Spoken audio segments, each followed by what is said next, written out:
नमस्कार, आप देख रहे हैं दी लालटेन और दी लालटेन में मैं हूं आपके साथ अमनदीप। इस वक्त राजधानी रायपुर के हृदय स्थल बूढ़ा तालाब पर मौजूद हूं और हमने अपनी पहली भी वीडियोस में आपको बताया है कि कोरोना योद्धा कैसे अपने अस्तित्व की लड़ाई लड़ रहे हैं।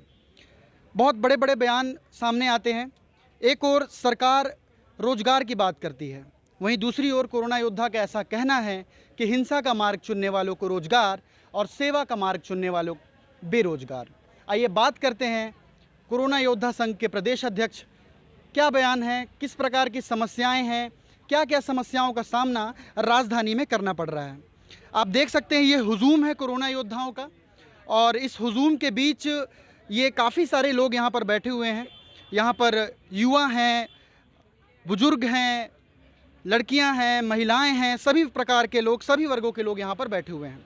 हम बात करते हैं कोरोना योद्धा संघ के प्रदेश अध्यक्ष श्री उमेश जायसवाल से, किस प्रकार की समस्याएं रायपुर राजधानी में धरना स्थल पर देखी जा सकती हैं। नमस्कार, स्वागत है आपका हमारे चैनल पे। जी धन्यवाद। और मैं आपको बताना चाहूँगा कि आपका जो था हिंसा के मार्ग में चलने वाले को रोजगार और सेवा के मार्ग में चुनने वाले को बेरोजगार, ये बयान यही धरना प्रदर्शन स्थल से आया था। इसका कारण था कि हमारे बस्तर के साथी बता रहे थे कि बस्तर में जो नक्सली जो होते हैं वो हिंसा का मार्ग चुनते हैं, लोगों को परेशान करते हैं, जिनकी वजह से लोग परेशान होते हैं, जो अपनों को अपने से छीनते हैं। उनको जब वो आत्मसमर्पण करते हैं तो उनको प्रोत्साहन राशि दिया जाता है, प्रोत्साहन राशि के बाद उनको नौकरी दिया जाता है। वहीं दूसरी तरफ जो कोरोना योद्धा हैं, जो कोरोना के विपरीत समय में लोगों का साथ दिए, अपने से अपनों को बचाए। कोरोना जैसे महामारी में लोग अपने से दूर होते थे, उस दौरान वो लोग सेवाएँ किए। सेवा करने के बाद आज जो कोरोना योद्धा हैं वो आज बेरोजगारी उनको मिल रहा है। मतलब वो अब उनकी जो सेवा समाप्त कर दी जा रही, तो वो लोग इतने पैसा खर्चा करने के बाद आज बेरोजगार हो रहे हैं।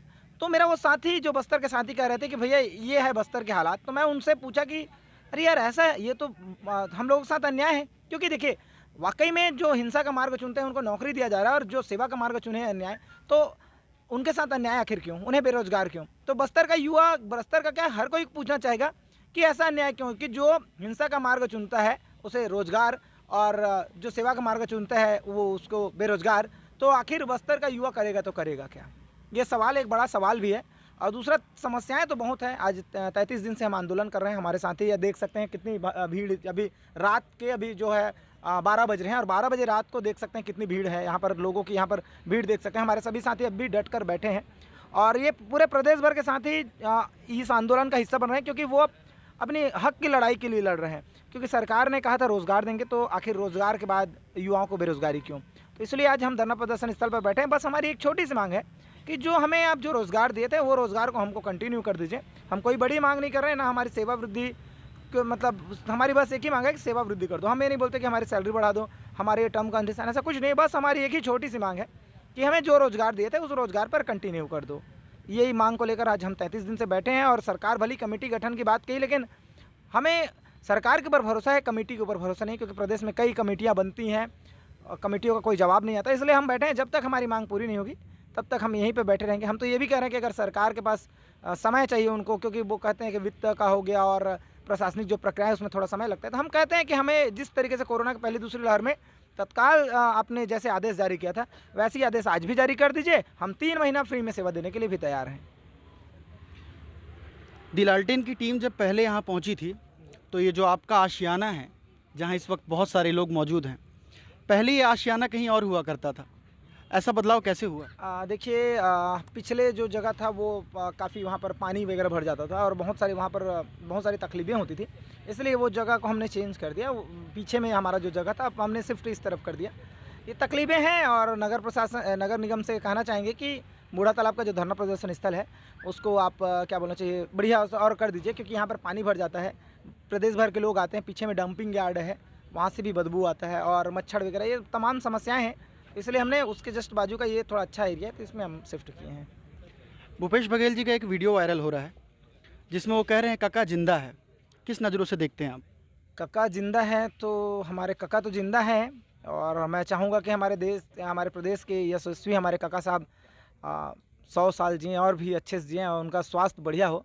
लेकिन काका, आपके प्रदेश के बच्चे तकलीफ में हैं काका, तो थोड़ा सा उनकी समस्याओं को समझिए। बस छोटी सी मांग है, आपके ही तो बच्चे हैं, तो मांग को बस पूरा कर दीजिए।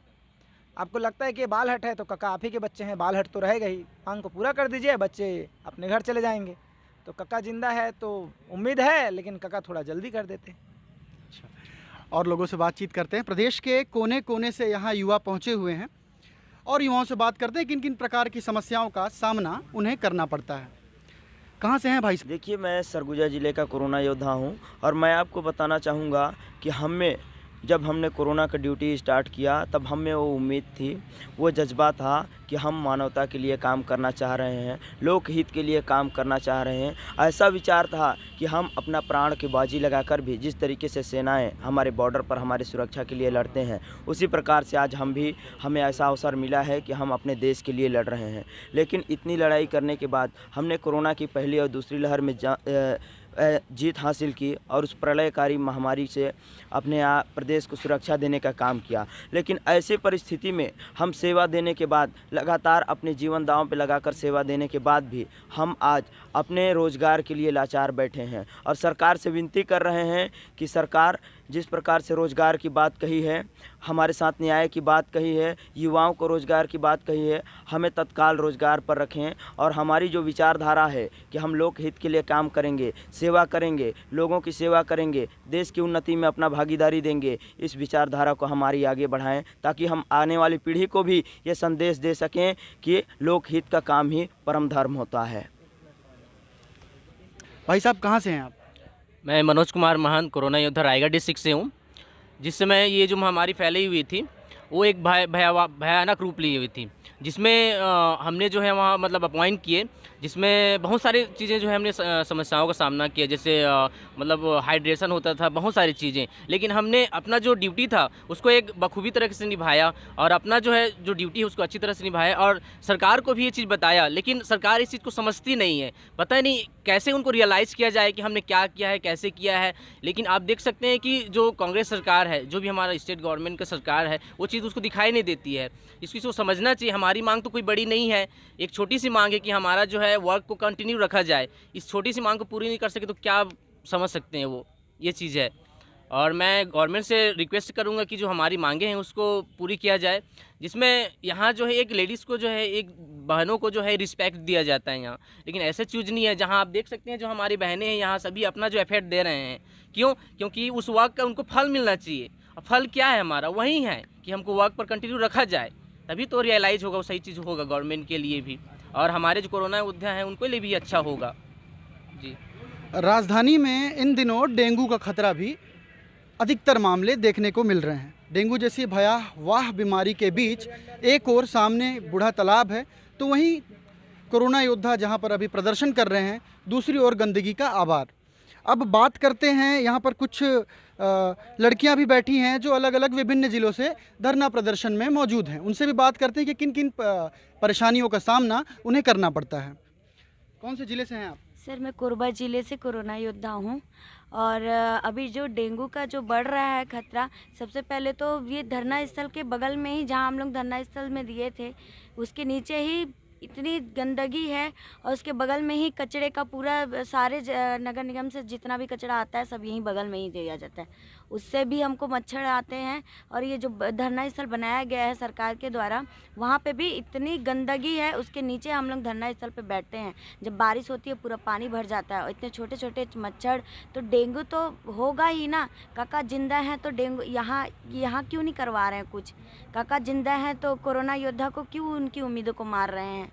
तो अपनी जिंदगी का अगर वो एहसास दिला रहे हैं हमको, तो हमको अपनी उम्मीदों का भी एहसास दिलाएं कि हमारी आपकी जो भी उम्मीद है हमारे कोरोना योद्धा की, कि हमको निरंतरकरण किया जाए, नियुक्तिकरण दें हमको, तभी हमें एहसास होगा कि काका जिंदा हैं। अभी तो कुछ फिलहाल में नहीं दिख रहा है कि काका जिंदा हैं। और भी हमारे साथ साथी मौजूद हैं, आइए उनसे भी बात करते हैं कि किन किन दिक्कतों और परेशानियों का सामना कोरोना योद्धाओं को करना पड़ रहा है। कहाँ से हैं भाई साहब आप? मैं कोरोना योद्धा बस्तर से हूँ। अच्छा, आप बस्तर से हैं। किन किन परेशानियों का सामना आपको करना पड़ रहा है? देखिए, यहाँ पे जब से हम लोग आए हैं धरना प्रदर्शन में, आज हमारा 32 दिन हो गया, लेकिन सरकार 33 दिन हो गया, लेकिन सरकार हमारी सुन नहीं रही है। और जहाँ सरकार अपनी राजनीति की बात करती है, राजनीति के बड़े बड़े उछालते हैं इन लोग, और बेरोजगार को रोजगार दे रहे हैं, ये सब बातें करती हैं बस्तर में जाके।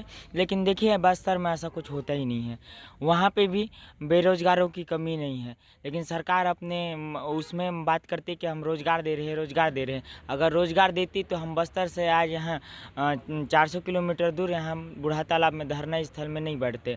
और सरकार यहाँ जब से हम धरना स्थल में बैठे हैं यहाँ पे, तो सरकार कहती है कि हमने टीम गठन की है। कुछ दिन पहले यहाँ पे डिबेट भी हुआ था, जिसमें हमारे जो भंसाली सर हैं, जो प्रदेश प्रवक्ता हैं कांग्रेस पार्टी के, वो कहते हैं कि हमने नए भर्ती निकलाए हैं, उसमें आपको अप्लाई करना चाहिए। तो अगर भंसाली सर मेरी बात सुन रहे होंगे तो भंसाली सर जी से मैं कहना चाहूँगा, तो हमने तो उस भर्ती से पहले ड्यूटी किया हुआ है। अगर आप उस भर्ती को भरते हो तो उसमें भी उतनी ही पैसा लगना चाहिए, तो उस जगह हमें क्यों नहीं रखते हो, क्यों सब नया भर्ती निकालना चाहते हो? क्या भंसाली सर आप नया भर्ती निकाल के टेबल के नीचे से पैसा जमा करना चाहते हो? क्या अपने पेट में पैसा जमा करना चाहते हो? भंसाली सर अगर आप सुन रहे होगे हम कोरोना योद्धाओं की आवाज़, हम कोरोना योद्धाओं की दर्द, तो आप ज़रूर हमें हमारे कार्य पे निरंतर रखने का कोशिश करेंगे और ये बात अपने से बड़े नेताओं तक पहुंचाएंगे। और माननीय मुख्यमंत्री जी अभी तक हमारे इस बात को सुन नहीं रहे हैं। तो हमारे मुख्यमंत्री जी काका हैं, काका जिंदा है, ये सब आजकल चल रहा है। तो दरअसल बात यह है कि काका जिंदा नहीं है, काका हमारे भैरव हो चुके हैं, जो हमारी बात अभी तक सुन नहीं रहे हैं। 33 दिन हो गया हमारी बात सुनने के लिए। और रहे हमारे स्वास्थ्य मंत्री जी हमारे तो दिल मांगे मोर कहे फिरते हैं। पता नहीं अब हमारे स्वास्थ्य मंत्री जी के जो दिल में क्या दर्द है, अब वही जाने कहाँ घूमे फिर रहे हैं। चूँकि आप बस्तर से हैं, तो बस्तर से बहुत इंटरेस्टिंग कैरेक्टर का नाम सामने आता है, आपके मंत्री कवासी लखमा। उन्होंने अभी कुछ दिन पहले मीडिया में बयान दिया था कि जो बेरोजगारी दर है छत्तीसगढ़ में 22% से घटकर अब 3% हो गई है। किन नज़रों से देखते हैं आप? देखिए हमारे मंत्री जी कहते हैं कि हमारे जो छत्तीसगढ़ में बेरोजगार दर घट गई है, ऐसा सरासर झूठ है, क्योंकि बेरोजगार की यहाँ कमी नहीं है। और जो बोलते हैं कि बेरोजगार की कमी हो गई है, तो मैं बताना चाहता हूँ कि जब से उनकी सरकार सत्ता में आई है तो कोई भी रोजगार योजना ऐसा निकला ही नहीं है, क्योंकि कोरोना आ गया करके पूरा लहर चल गया। और कोरोना में जो भर्ती हुआ है वो सिर्फ स्वास्थ्य विभाग का भर्ती हुआ है, और वो पूरे स्वास्थ्य विभाग 3 महीना तक काम किए और उनको निकाल दिया। अगर यहाँ पे किसी को रोजगार मिला है तो गोबर बिना है, गोबर बिन के क्या रोजगार मिला है? मैं तो पूछना चाहता हूँ सरकार से, क्या सरकार के दिमाग में भी गोबर भरा हुआ है? जवाब देंगे मुख्यमंत्री जी, जवाब देंगे स्वास्थ्य मंत्री जी, और जवाब देंगे हमारे क्षेत्र के मंत्री कवासी लखमा जी।